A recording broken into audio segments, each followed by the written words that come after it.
ಧರ್ಮಸ್ಥಳದ ರತ್ನಗಿರಿಯಲ್ಲಿ ಮೊನ್ನೆ ಶನಿವಾರವಷ್ಟೇ ಉತ್ಖನನ ಕಾರ್ಯ ನಡೆದಿತ್ತು ಅಸ್ಥಿ ಪಂಜರಕ್ಕೋಸ್ಕರ. ನಿನ್ನೆ ಒಂದು ಸಣ್ಣ ವಿರಾಮ ಭಾನುವಾರ, ಅದಾದ ನಂತರ ಇವತ್ತಿನಿಂದ ಮತ್ತೆ ಈ ಉತ್ಖನನ ಕಾರ್ಯ ಮುಂದುವರಿಯುತ್ತೆ. ದೂರುದಾರ 30 ಕಡೆ ಶವವನ್ನು ಹೂತಿಟ್ಟಿದ್ದೇನೆ ಅಂತ ಇಲ್ಲಿ ತನಕ ಹೇಳಿರೋದು. ಹಾಗಾಗಿ 30 ಕಡೆಯಲ್ಲಿ ಉತ್ಖನನ ಮಾಡೋದಕ್ಕೆ SIT ಅವರು ನಿರ್ಧಾರ ಮಾಡಿದ್ದಾರೆ. ಇವತ್ತು ಯಾವ ಕಡೆಗೆ ಅವರು ಹೋಗ್ತಾರೆ, ದೂರುದಾರ SIT ಅವ್ರನ್ನ ಎಲ್ಲಿ ಕರ್ಕೊಂಡು ಹೋಗ್ತಾನೆ ಅಂತಕ್ಕಂಥದ್ದು ಕುತೂಹಲ. ನಿನ್ನೆಯ ಸಣ್ಣ ವಿರಾಮದ ಬಳಿಕ ಇವತ್ತಿನಿಂದ ಮತ್ತೆ ಉತ್ಖನನ ಆರಂಭ ಆಗುತ್ತೆ. ಅಸ್ಥಿ ಶೋಧಕ್ಕಾಗಿ SIT ತನಿಖೆಗಿಳಿದು ಇವತ್ತಿಗೆ 12ನೇ ದಿನ. ಎಷ್ಟು ಅಡಿಗಳು ತೆಗೆದರೂ ಬಗೆದರೂ ಯಾವುದೇ ಶವದ ಕುರುಹು ಸಿಕ್ಕಿಲ್ಲ. ಈವರೆಗೆ 16 ಸ್ಥಳಗಳಲ್ಲಿ ಶೋಧವನ್ನು ನಡೆಸಿದೆ SIT. ಇವತ್ತಾದರೂ ಸಿಗುತ್ತಾ ಅಸ್ಥಿ ಪಂಜರ ಸಾಕ್ಷ್ಯ ಅಂತ. ರತ್ನಗಿರಿ ಬೆಟ್ಟದಿಂದ ಪಬ್ಲಿಕ್ ಟಿವಿಯ ಗ್ರೌಂಡ್ ರಿಪೋರ್ಟ್. ಇವತ್ತು ಹೆಚ್ಚು ಕಡಿಮೆ ಆ ರತ್ನಗಿರಿ ಬೆಟ್ಟ ಇದೆಯಲ್ಲ, ಅದರ ಆಸುಪಾಸಿನಲ್ಲೇ ಇವತ್ತು ಕೂಡ ಉತ್ಖನನ ನಡೆಯುತ್ತೆ ಅಂತ. ಶನಿವಾರ ಅಂತೂ ಒಂದೇ ಜಾಗದಲ್ಲಿ ಬಹಳ ದೊಡ್ಡ ಕಂದಕವನ್ನು ನಿರ್ಮಾಣ ಮಾಡಿ ಅಸ್ಥಿ ಪಂಜರಗಳಿಗೋಸ್ಕರ ಹುಡುಕಾಟವನ್ನು ನಡೆಸಿದರು. ಆದರೆ ಮಣ್ಣು ಬಿಟ್ಟರೆ ಬೇರೇನೂ ಸಿಗಲಿಲ್ಲ ಅಲ್ಲಿ. ಒಂದೇನೆಂದರೆ ಇವರು ಎಲ್ಲೆಲ್ಲಿ ಭೂಮಿಯನ್ನು ಅಗೆದಿದ್ದಾರೆ ಎಲ್ಲ ಕಡೆಯಲ್ಲೂ ಮಣ್ಣಿನ ಸ್ಯಾಂಪಲನ್ನು FSL ಅವರು ತಗೊಂಡಿದ್ದಾರೆ. ಅಲ್ಲೇನಾದರೂ ಶವ ಕರಗಿ ಹೋಗಿದೆಯಾ, ಡಿಕಂಪೋಸ್ ಆಗಿದೆಯಾ, ಅದರ ಕುರುಹಗಳು ಪತ್ತೆಯಾಗುತ್ತಾ ಅಂತ ನೋಡೋದಕ್ಕೆ. ನಾಳೆ ದಿನ ದೂರುದಾರ ಈ ಒಂದು ವಿಚಾರವನ್ನು ಕೋರ್ಟಲ್ಲಿ ಹೇಳ್ಬೋದು, ಎಲ್ಲವೂ ಕರಗೋಗಿರ್ಬೋದು ಅಂತಂದ್ಬಿಟ್ಟು. ಅದಕ್ಕೋಸ್ಕರ ಅದೊಂದು ಕೆಲಸ ಮಾಡಿದ್ದಾರೆ. ಅದನ್ನು ಬಿಟ್ಟರೆ ದಿನ ಗುಡ್ಡ ಅಗಿತಾ ಇದ್ದಾರೆ, ಬೆಟ್ಟ ಅಗಿತಾ ಇದ್ದಾರೆ, ಇಲಿನೂ ಸಿಗ್ತಾ ಇಲ್ಲ, ಇಲಿ ಬಾಲನೂ ಸಿಗ್ತಾ ಇಲ್ಲ ಅನ್ನುವಂತಹ ಪರಿಸ್ಥಿತಿ. ಹಾಗಂತ ಅವರು ಸುಮ್ಮನೆ ಕೂರ್ತಾ ಇಲ್ಲ. ಮುಂದುವರೆದು ಅನಾಮಿಕ ತೋರಿಸಿದ ಜಾಗದಲ್ಲೆಲ್ಲ ಗುಂಡಿ ಮಯ. ಶನಿವಾರ 16A ಜಾಗದಲ್ಲಿ SIT ಟೀಮ್ ಅಗಿಸಿತ್ತು. ಮಾಸ್ಕ್ ಮ್ಯಾನ್ ತೋರಿಸಿದ್ದ ಹೊಸ ಜಾಗದಲ್ಲಿ ಇನ್ನೇನಿದ್ರೂ ಕೂಡ ಮಣ್ಣು ತೆಗೆಯೋ ಕೆಲಸ ಆಗಬೇಕು. ಮಣ್ಣಿನ ಒಳಗಡೆ ಎಲುಬಿನ ಕೂಡಿರುತ್ತಾ, ಎಲುಬಿನ ಚೂರು ಸಿಗುತ್ತಾ, ಏನೂ ಸಿಗಲ್ವಾ, ಖಾಲಿ ಡಬ್ಬಾನ ಅನ್ನೋದು ಪ್ರಶ್ನೆ.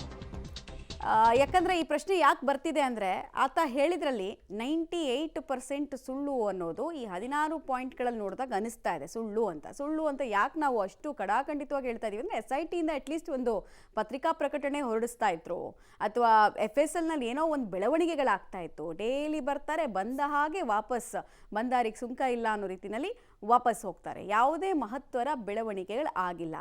ಆಮೇಲೆ ಅಟ್ಲೀಸ್ಟ್ ಇವರು ಒಂದು ಬುಲೆಟಿನ್ ರೀತಿಯಾದರೂ ರಿಲೀಸ್ ಮಾಡಬೇಕು. ವಾರಕ್ಕೊಂದ್ಸಲ, 15 ಡೇಸ್ಗೊಂದ್ಸಲ ತನಿಖೆಯಲ್ಲಿ ಇಂತಿಂಥ ಜಾಗದಲ್ಲಿ ಹಿಂಗೆ ಏನೂ ಸಿಕ್ಕಿಲ್ಲ, ಏನೂ ಸಿಕ್ಕಿದೆ ಅಂತ. ಸುಮ್ಮನೆ ಗೊಂದಲದಲ್ಲಿಟ್ಟರೆ ಎಷ್ಟು ಅಂತ ಜನ ಕೂಡ ಕೇಳಿಸ್ಕೊಳ್ತಾರೆ ಅನ್ನೋದು ಒಂದು ಪ್ರಶ್ನೆ ಇದೆ.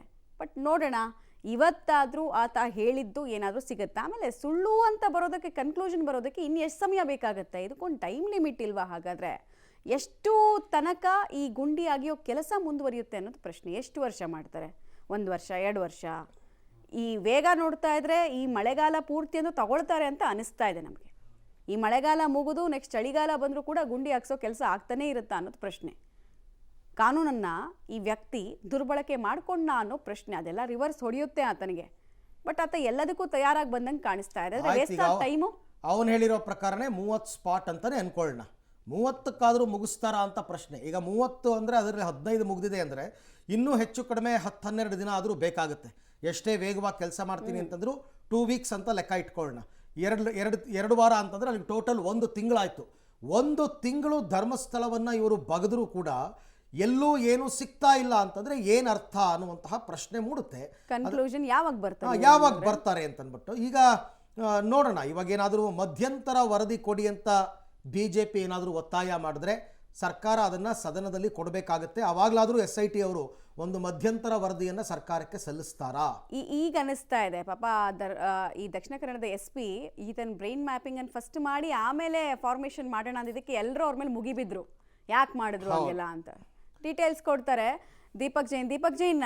ಈಗ ಅನಿಸ್ತಾ ಇದೆ ಧರ್ಮಸ್ಥಳ ಅಥವಾ ದಕ್ಷಿಣ ಕನ್ನಡದ SP ಆದವರು ಈ ಧರ್ಮಸ್ಥಳದ ವಿಚಾರ ಬರ್ತಾ ಇದ್ದ ಹಾಗೇನೆ ಹೇಳಿದ್ರು, ಫಸ್ಟ್ ಈ ವ್ಯಕ್ತಿದ ಬ್ರೈನ್ ಮ್ಯಾಪಿಂಗ್ ಮಾಡೋಣ, ಈತನ ಜೆನ್ಯೂನಿಟಿಯನ್ನು ತಿಳ್ಕೊಳ್ಳೋಣ ಅಂದಾಗ ಎಲ್ಲರೂ ಅವ್ರ ಮೇಲೆ ಮುಗಿಬಿದ್ರು.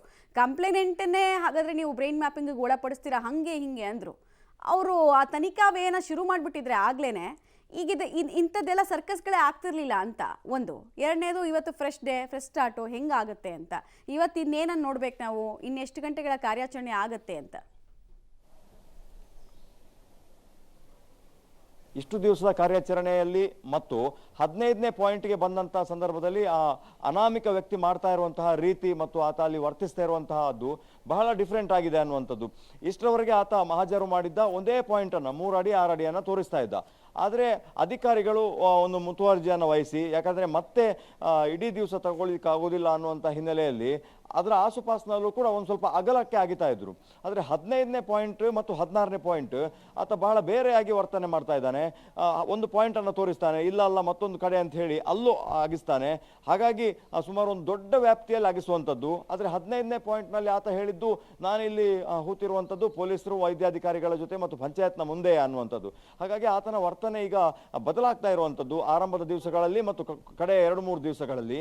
ಈ ನಡುವೆ ಈಗ ಚರ್ಚೆ ಆಗ್ತಾ ಇರೋದು ಮತ್ತು ಆರಂಭದಿಂದ ಚರ್ಚೆ ಆಗ್ತಾ ಇದೆ, ದಕ್ಷಿಣ ಕನ್ನಡ ಜಿಲ್ಲಾ SP ಅವರು ಹೇಳಿರುವಂಥದ್ದು ಮಂಪರು ಪರೀಕ್ಷೆ. ಇಲ್ಲಿ ಎಲ್ಲವೂ ಕೂಡ ಸಾಮಾಜಿಕ ಜಾಲತಾಣ ನಿಯಂತ್ರಣ ಮಾಡ್ತಾ ಇದೆಯಾ ಅನ್ನುವಂಥದ್ದೇ ಆರಂಭದಿಂದ ಇರುವಂತಹ ಪ್ರಶ್ನೆ ಮಮತಾ. ಯಾಕಂದ್ರೆ ಮಂಪರು ಪರೀಕ್ಷೆ ಮಾಡಿ ಅಂತ ಹೇಳಿದ್ರೆ ಮಾಡಬೇಡಿ ಅಂತೇಳಿ ವಾದ ಮಾಡಿ ಬೇರೆ SIT ರಚನೆಯನ್ನು ಮಾಡಿಸಿದ್ರು. ಮಂಪರು ಪರೀಕ್ಷೆ ಮಾಡಬಾರ್ದು ಅನ್ನುವಂಥ ಏನಾದರೂ ಹೇಳಿದರೆ ಪೊಲೀಸರು, ಇದು ಪೊಲೀಸರ ಉದ್ದೇಶ ಇದೆ, ದುರುದ್ದೇಶ ಇದೆ, ಮಂಪರು ಪರೀಕ್ಷೆ ಮಾಡಿದರೆ ಸತ್ಯ ಹೊರಗೆ ಬರ್ತದೆ ಅನ್ನುವಂಥದ್ದು. ಸೋಷಿಯಲ್ ಮೀಡಿಯಾ ಪೊಲೀಸರನ್ನ ಸರ್ಕಾರವನ್ನು ಕಂಟ್ರೋಲ್ ಮಾಡ್ತಾ ಇದೆಯಾ ಅನ್ನುವಂಥ ಪ್ರಶ್ನೆ ಆರಂಭದಿಂದ ಕೂಡ ಇದೆ, ಇವತ್ತು ಕೂಡ ಇದೆ. ಜುಲೈ ತಿಂಗಳಲ್ಲೇ ಉಡುಪಿಯ SP ಆಗಿದ್ದವರು ನಂತರ ಅವರು ದಕ್ಷಿಣ ಕನ್ನಡ ಜಿಲ್ಲೆಗೆ ಬಂದಿರುವಂಥದ್ದು. ಆರಂಭದಲ್ಲಿ ಅವರನ್ನು ಭೇಟಿಯಾದಂಥ ಸಂದರ್ಭದಲ್ಲಿ ಈ ಅನಾಮಿಕ ವ್ಯಕ್ತಿ ಮಾತನಾಡ್ತಿದ್ದ ರೀತಿ, ಆತ ಹೇಳ್ತಾ ಇದ್ದಂತಹ ಕತೆಗಳು ಮತ್ತು 20 ವರ್ಷದ ಕತೆಗಳನ್ನು ಇಲ್ಲಿಗೆ ಈಗ ನಡೀತಿರುವಂತಹ ಬೆಳವಣಿಗೆಗೆ ಲಿಂಕ್ ಮಾಡಿ ಹೇಳ್ತಾ ಇರಬೇಕಾದ್ರೆ ಇವನೇನೋ ಹೇಳ್ತಾ ಇರೋದು ಸರಿ ಇಲ್ಲ ಅಂತೇಳಿ ಆಗಲೇ ಡೌಟ್ ಬಂದಿತ್ತು. ಈ ಡೌಟ್ SIT ಅಧಿಕಾರಿಗಳಿಗೆ ಬಂದಿಲ್ವಾ? ಬಂದರೂ ಕೂಡ ಯಾರ್ದಾದ್ರೂ ಸೂಚನೆಯ ಮೇರೆಗೆ ಕೆಲಸ ಮಾಡ್ತಾ ಇದ್ದಾರಾ ಅನ್ನುವಂಥ ಪ್ರಶ್ನೆ ಆರಂಭದ ದಿವಸದಿಂದ ಇದೆ. ಇವತ್ತು ಸ್ವಲ್ಪ ಜಾಸ್ತಿ ಆಗ್ತಾ ಇದೆ, ಯಾಕಂದರೆ ಸಾರ್ವಜನಿಕ ವಲಯದಲ್ಲಿ ಮತ್ತು ರಾಜಕೀಯ ವಲಯದಲ್ಲೂ ಕೂಡ ಈ ಘಟನೆ ಪ್ರಕರಣ ಚರ್ಚೆ ಆಗ್ತಾ ಇದೆ. ಇಷ್ಟು ದಿವಸ 13ನೇ ಗುಂಡಿಯವರೆಗೆ ಸೈಲೆಂಟ್ ಆಗಿದ್ದ ಜನಗಳು ಈಗ ಎಚ್ಚೆತ್ತುಕೊಂಡಿದ್ದಾರೆ, ಅಭಿಪ್ರಾಯವನ್ನು ನೇರವಾಗಿ ಸೋಷಿಯಲ್ ಮೀಡಿಯಾಗಳಲ್ಲಿ ಹೇಳಲಿಕ್ಕೆ ಶುರು ಮಾಡಿದ್ದಾರೆ. ಹಾಗಾಗಿ ಈ ಆ್ಯಂಗಲ್ ಅಲ್ಲೂ ಕೂಡ ಈಗ ಹೋಗ್ತಾ ಇದೆ ಮಮತಾ.